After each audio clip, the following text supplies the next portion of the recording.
नमस्कार, मैं हूं पवन त्यागी। चीन को लेकर कांग्रेस लगातार केंद्र सरकार पर हमलावर है। पहले राहुल गांधी, उसके बाद आम आदमी पार्टी और अब इंडी गठबंधन के नेताओं ने लगभग ये तय कर लिया है कि वो चीन के मुद्दे पर लगातार चीन को प्रमोट करते रहेंगे और भारत की सेना और भारत की सरकार को वो घेरते रहेंगे और इस पर सवाल खड़े करेंगे। राहुल गांधी के बाद अब कांग्रेस के अध्यक्ष मल्लिकार्जुन खड़गे ने फिर से एक बार चीन का मुद्दा छेड़ा, बाकायदा प्रेस कॉन्फ्रेंस की। इसमें आरोप लगा दिए कि चीन की सेना हमारे क्षेत्र में वो बंकर बना रही है, बख्तरबंद गाड़ियां रख रही है और अपना युद्ध का सामान स्टोर कर रही है। बाकायदा एक्स पर मल्लिकार्जुन खड़गे ने जो पोस्ट लिखी उस पर तो एक मैप लगा दिया गूगल का और उसके हवाले से कहा कि देखिए ये हमारा क्षेत्र है और हमारे क्षेत्र में जो हमारे पॉइंट थे, पेट्रोलिंग पॉइंट, पीपी जिनको बोलते हैं, ऐसे उन्होंने बोला 65 में से 26 पॉइंट पर आज चीन ने कब्जा कर लिया है। वो कहते हैं कि ये जो पूर्वी लद्दाख में पेंगोंग झील के आसपास का क्षेत्र है, यहाँ लंबे समय से चीन खुदाई कर रहा है, हथियारों को स्टोर कर रहा है। पेंगोंग जो झील है, इसके आसपास अड्डा कैसे बन गया, जबकि 2020 में मई में ये भारत के कब्जे में थी। भारतीय जनता पार्टी की तरफ से आईटी सेल के जो प्रमुख हैं अमित वाली में, उन्होंने वही जवाब दिया जो पहले भी भारतीय जनता पार्टी के नेता देते रहे हैं कि भाई वो क्या लिखते हैं, वो लिखते हैं खड़गे जी, या तो आप सैन्य इतिहास और 1962 में हमारी ज़मीन पर चीन के अवैध कब्जे के बारे में कुछ नहीं जानते या जानबूझकर फेक न्यूज़ फैला रहे हैं। अब ये अमित मालवीय जी का जवाब है, वो इसको जवाब दे रहे हैं। लेकिन यहाँ एक सवाल उठता है।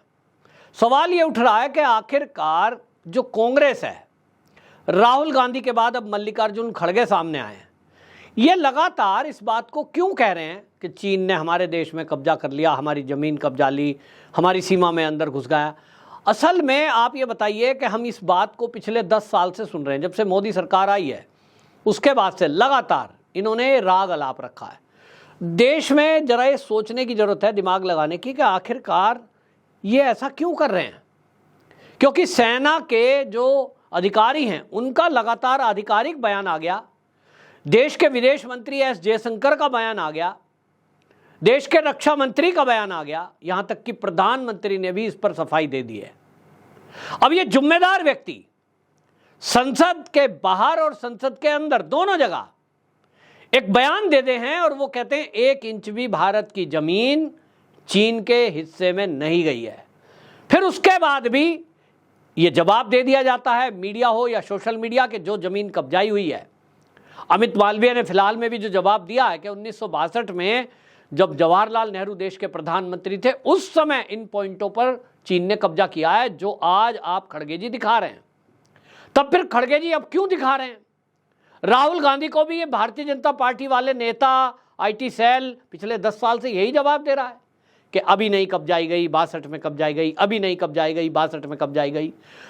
हमारे विदेश मंत्री एस जयशंकर वो कह रहे हैं राहुल गांधी झूठ बोल रहा है जी।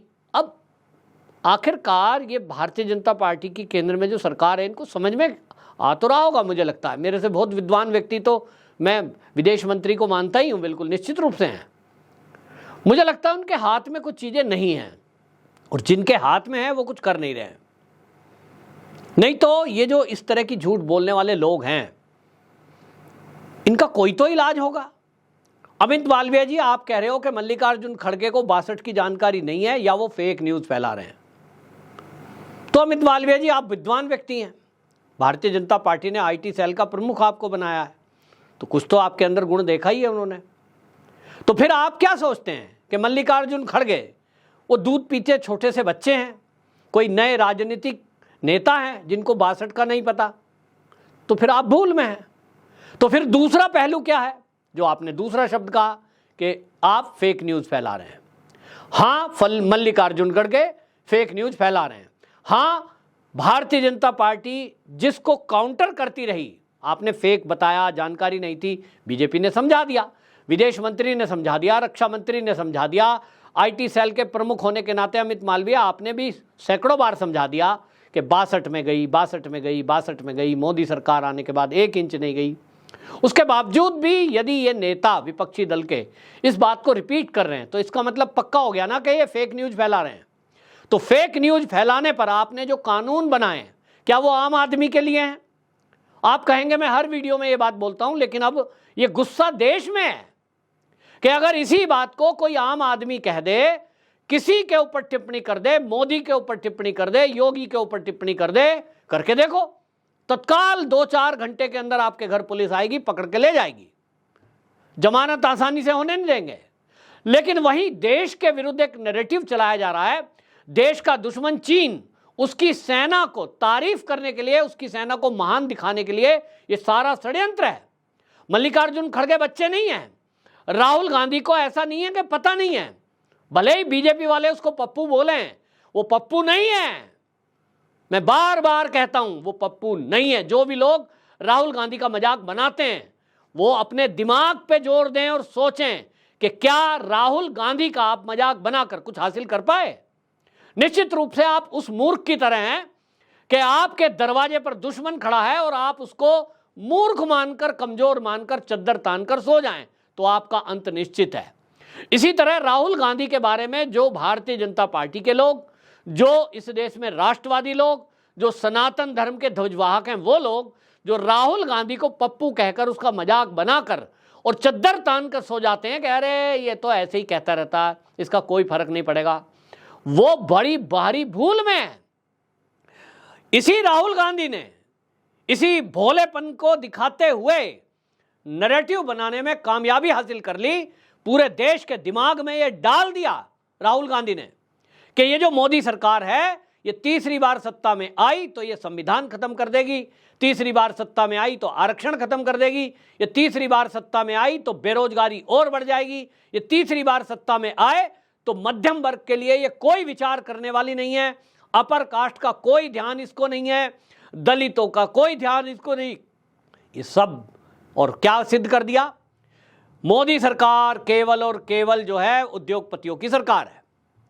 अब यह बात राहुल गांधी ने इतनी बार रिपीट की, आईटी सेल और इनका जो बाकी टूल किट है, ये लोगों के दिमाग में घर करने में राहुल गांधी कामयाब रहे।